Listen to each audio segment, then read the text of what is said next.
Apa kabar? Are you guys good? Apakah semuanya baik-baik? What are you guys here for? Jakarta for who? Jakarta. Jakarta for who?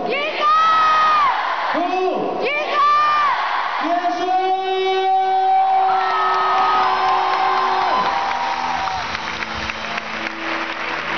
Wow, this is so amazing.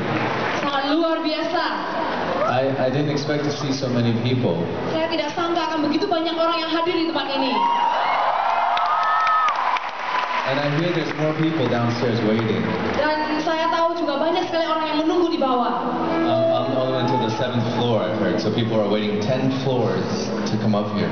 Dan orang-orang menunggu ke lantai 10 untuk datang ke tempat ini. Yeah. Some people aren't going to make it to see everything. You know what I'm saying? Some people are not going to make it. Dan ada banyak sekali orang yang tidak bisa masuk ke tempat ini. So you know what that means, right? Dan Anda tahu apa artinya itu kan?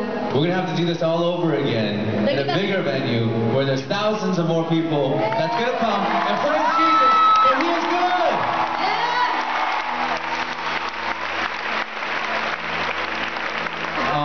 Now, I don't know if you guys know, I want to just share a little bit of my background. Saya ingin sekali menceritakan sebagian sedikit dari latar belakang saya. My name is Vanessa Wu. Nama saya Vanessa Wu. I'm an actor, Saya seorang aktor singer, dan juga penyanyi. I design clothes. Dan saya juga mendesain baju. But before all that, I'm a lover of Jesus Christ first. Cinta akan Tuhan Yesus. But I wasn't always like this. Tapi sebelumnya saya tidak seperti itu. In fact, I was actually Buddhist. When I first came to Asia, I was Buddhist. Bahkan waktu pertama saya datang ke Asia, saya adalah seorang Buddha. But it was by myself that I found God. Dan dengan sendiri saya menemukan Tuhan. I found Him. No, we can praise God for that. Thank you, God. Berpuji Tuhan. Thank you, God. Yes. But I met Him right after I started doing a TV drama called Meteor Garden. Dan saya bertemu dengan Tuhan waktu saya menyelesaikan drama yang berjudul Meteor Garden. Have you heard it before? Pernah saudara dengar Meteor Garden sebelumnya? That kind of scares me a little bit. Itu agak menakutkan kayaknya. I saw how I was back there with my long hair, and Dan waktu itu saya masih rambutnya panjang. it's pretty scary. I don't want to go back. Saya juga berpikir kayaknya itu agak-agak menggelikan. But so yeah, I found that's when I met God. Dan pada saat itu saya bertemu dengan Tuhan. That's when I met Jesus. Saya bertemu dengan Tuhan Yesus. But that was not when I followed Him. Dan itu bukan saatnya saya langsung mengikuti Dia. I still followed my own ways during the whole Meteor Garden F4, roller coaster ride. Dan saya masih mengikuti cara-cara kehidupan saya dengan effort dengan Meteor Garden seperti halnya seperti roller coaster dalam kehidupan saya. And through that, follow my own footsteps. I mean, I was searching for that one thing that Jesus wants to give me. Dan saya selalu mencari apa yang Tuhan Yesus telah berikan dalam kehidupan saya. Love. Kasih. My own identity. Dan identitas saya yang sesungguhnya. You guys can sit down. I mean, Saudara-saudara bisa duduk. Saya persilakan untuk duduk. Okay, stand up. No, it's Nah, sekarang berdiri lagi. Nggak, duduk. Mau berdiri. So, what was I saying? Love, yes. So I was searching for love in all the wrong places. Dan saya mencari kasih. Di mana-mana saya sedang mencari kasih. Love from fame, Kasih mungkin dari ketenaran, money, uang, women, wanita, alcohol, alkohol, everything. semuanya. But among all these things that I was searching for, Tapi dari hal-hal yang saya cari, I had 3 major problems. saya punya 3 masalah besar. Women, Yang pertama wanita. women, Wanita. Komen lagi. women. That was one of my biggest distance-keeping things from God. Dan itu benar-benar satu masalah saya yang paling besar yang membawa saya jauh dari Tuhan.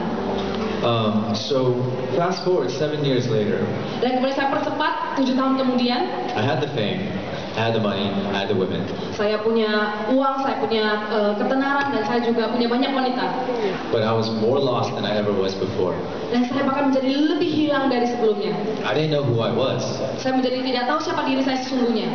Growing up, it was very hard for me because I was, you know, I was the boy that nobody really wanted to play with. Dan saya besar cukup sulit karena tidak ada orang yang mau main dengan saya. We'd be playing sports, and I would always be the last one on picked for the team. Dan setiap kali ada tim sport, saya selalu orang yang terakhir yang dipilih. I was like short, and I was really big. Yeah, I was really big. Dan waktu itu saya pendek dan juga gendut, bulat. So I didn't really know who I was. I just felt like I didn't have my own identity. Dan sungguh saya tidak tahu jati diri saya yang sesungguhnya pada saat itu. You know, throughout high school and after high school, after I graduated, I just started hanging out with the bad people. Setelah saya SMA, kuliah, kemudian saya bergaul dengan orang-orang yang salah. I hung out with gangsters, I hung out with drug dealers, just, you know, really bad people. Saya bergaul dengan gangster, dengan penjual narkoba, itu semua orang-orang yang tidak baik. And all but I came from a good family. My parents loved me, my sisters loved me. Tapi saya besar di keluarga yang baik, orang tua saya mengasihi saya, kakak-kakak saya mengasihi saya. But I just felt like nobody understood me. Tapi saya hanya merasa tidak ada orang yang mengerti. So that was me growing up. So then fast forward 7 years later after F4. Kemudian saya percepat lagi, 7 tahun kemudian setelah saya tumbuh dan setelah F4. I'm still the same place.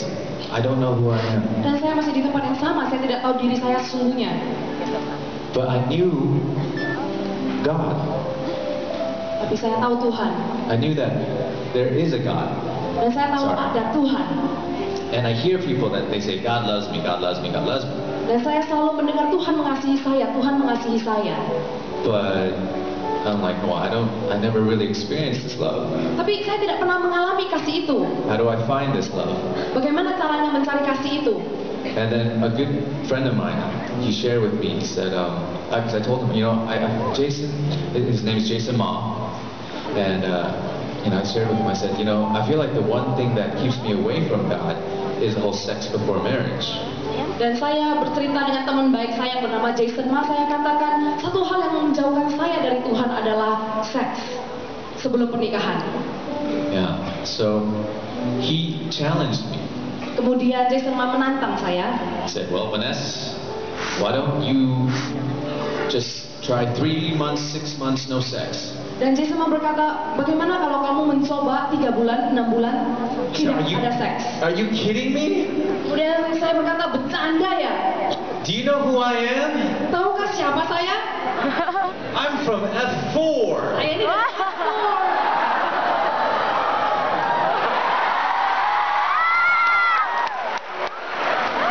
Do you see how long my hair is?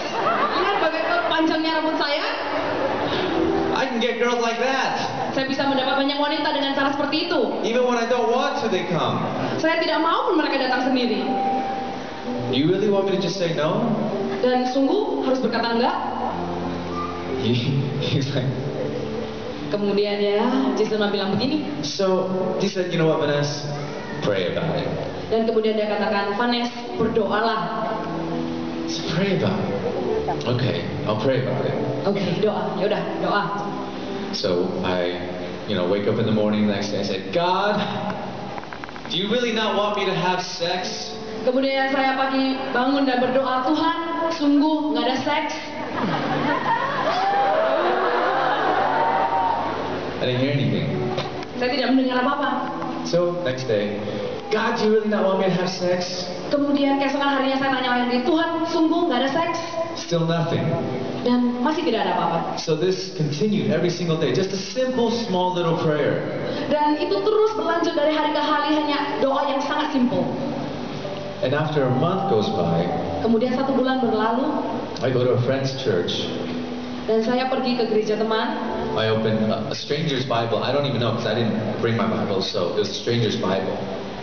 A stranger's Bible. Dan saya buka Alkitab itu, dan Alkitab itu asing sekali. Punya orang. So I borrowed a stranger's Bible and I opened the Bible. Dan kayak saya pinjam Alkitab orang itu dan saya buka Alkitab itu. And then a card falls out to the floor. Dan kemudian ada sesuatu yang jatuh ke tanah. And then I pick up the card and I looked at it. Dan saya ambil kartu itu, saya lihat. And it says, for the person believing that true love awaits. Dan dikatakan di kartu itu bahwa kalau engkau percaya dengan kasih yang sejati. I make a promise to God. Dan saya kemudian memberikan janji saya kepada Tuhan. My future wife, my future kids. Calon istri saya yang untuk akan datang dan juga calon anak-anak saya. To be sexually abstinent until I enter a biblical marriage. Untuk sampai saya masuk ke dalam pernikahan yang kudus. So right when I saw that card and I read it, that's God answering me. Dan waktu saya melihat kartu itu seperti rasanya Tuhan sedang menjawab doa saya. Instead of saying, "Wow, God, you answered me," bukan dengan respon yang saya katakan, "Oh, Tuhan menjawab doa saya." I was like, No! Kemudian saya takut sekali. No sex? Hah? Nggak ada seks? "Really?" Benar? So I said, "Oh, wow, okay." So I told myself, "All right, God. All right, God."